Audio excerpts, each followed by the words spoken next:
আমাদের বাসায় গেলে আপনারা দেখতে পারবেন যে আমাদের বাসার কোনো একটা গাড়িও আসতে নেই, সবগুলো সার্কিট আমরা খোলা। একটা ছোট্ট একটা গাড়ি বানিয়ে নিয়ে যাই, পুরস্কার পাইতে হবে, পুরস্কারের পেছনে ছোট্ট আমরা চাঁদ কেন, আমরা চাঁদে যেতে পারি না কেন, চাঁদ কেন টাচ করতে পারি না। মূলত আমরা আমাদের যে প্রজেক্টটি আছে এখানে, আমরা এখানে সবগুলো নিয়ে আসিনি। আমাদের প্রজেক্টে 5টা ইউনিট আছে: Mars rover unit, earth rover unit, under water robot, drone unit এবং আমাদের অ্যাপস গার্ডিয়ান অ্যাঞ্জেল প্লাস। এবং আমরা মূলত আমাদের যে প্রজেক্ট, এটি হচ্ছে একটা মেগা প্রজেক্ট, যেটার মাধ্যমে আমরা সব ডিপার্টমেন্টে কাজ করতে পারবো। এবং এই প্রজেক্টটি বাস্তবায়নের জন্য অলরেডি আমরা আমাদের ভার্সন 1 সবগুলো বিল্ড আপ করেছি এবং সামনে আমরা ভার্সন 2 নিয়ে কাজ করছি। এবং আমাদের যে মার্স রোভার আছে ওইটির মাধ্যমে আমরা সাকসেসফুলি মার্সের ট্রি প্লান্টেশন করতে পারবো। ওটা নিয়ে আজকে 3 বছর যাবৎ আমার রিসার্চ চলছে এবং আমাদের টিমের রিসার্চ লিড হিসেবে আমি আছি এবং প্রজেক্ট লিড। মূলত আমি ক্লাস 4-5-এ যখন আমরা ছিলাম, আমরা রিমোটের সার্কিট খুলে বিভিন্ন ধরনের জিনিস দেখতাম। আমাদের বাসায় গেলে আপনারা দেখতে পারবেন যে আমাদের বাসার কোনো একটা গাড়িও আসতে নেই, সবগুলো সার্কিট আমরা খোলা। সো ওইগুলো নিয়ে কাজ করতে করতে রোবোটিক্সে আমার আসা এবং রোবোটিক্সে আসার পরে মূলত যখন কাজ করি, স্কুলে বিজ্ঞান ক্লাবে অ্যাডমিট হয়, তখন আমাদের পরিচয় নেই, ইন্ডিভিজুয়ালি কাজ চলে। তখন আমরা বিভিন্ন জিনিস নিয়ে কাজ করতাম। বিজ্ঞান মেলায় একটা ছোট্ট একটা গাড়ি বানিয়ে নিয়ে যাই, পুরস্কার পাইতে হবে, পুরস্কারের পেছনে ছোট্ট। যখন একদিন দেখা গেল যে আমি গিয়ে ফার্স্ট হয়ে গেছি জেলা পর্যায়ে প্রতিযোগিতায়, ন্যাশনালে আসলাম, তখন এসে উপলব্ধি করতে পারলাম যে আসলেই অনেক কম্পিটিটিভ জিনিস। আর আমি যে জিনিসটা আবিষ্কার করেছিলাম ফার্স্ট, অন্ধদের জন্য একটা সিস্টেম, সেটা আমার ন্যাশনালে 5ম হয়েছিল 45তম বিজ্ঞান প্রযুক্তি সপ্তাহে।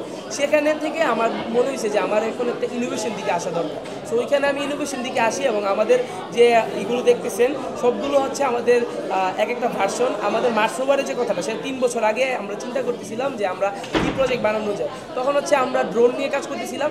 তখন আমি একবার স্বপ্ন দেখতাম মার্সে আমি ড্রোন উড়াবো। তখন মার্স নিয়ে রিসার্চ করতে গিয়ে দেখি যে মার্স তো বসবাসের উপযোগী, ওইখানে আমি ড্রোন উড়িয়ে কী করবো, মার্সকে তো আগে আমার বসবাসের উপযোগী করতে হবে। সো তখন আমি মার্সের যে রিসার্চ ওইটা শুরু করি। তখন আমাকে বড়রা অনেকে বলতো, তুমি ক্লাস 6-7-এ পড়ো, তুমি কি মার্সের রিসার্চ করো? তখন আমি একাই আগাই। এখন বর্তমানে আমাদের আন্ডারে অনেকেই কাজ করতেছে মার্স রোভারটা নিয়ে।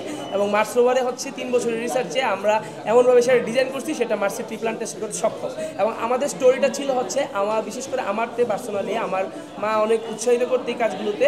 এবং আমার এই কাজগুলো মূলত আমার মা যখন উৎসাহ করছে যে আমি ছোটো থেকে বলতাম যে আম্মু চাঁদ কেন, আমরা চাঁদে যেতে পারি না কেন, চাঁদ কেন টাচ করতে পারি না।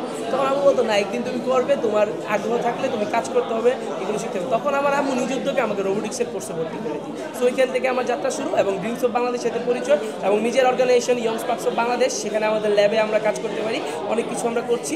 এবং আমাদের শুধু এই 4-5টা ইনোভেশনে আমরা সীমাবদ্ধ নয়, আমাদের আরও অনেকগুলো প্রজেক্ট আছে যেগুলো আমরা প্রোডাক্ট আকারেও সামনে লঞ্চ করার চিন্তা করছি। এবং আমাদের একটা ওয়াচও আছে।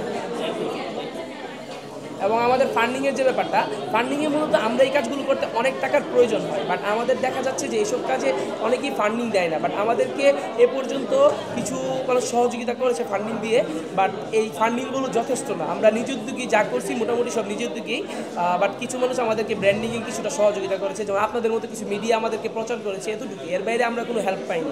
সো আমরা বাংলাদেশ সরকারের পাশাপাশি আমরা আইসিটি ডিভিশন, বিজ্ঞান প্রযুক্তি মন্ত্রণালয়, শিক্ষা মন্ত্রণালয় সকলকে অনুরোধ করবো আমাদের পাশে দাঁড়ালে আমরা ভালো কিছু করতে পারবো এবং দেশের জন্য কিছু একটা বই আনতে পারবো।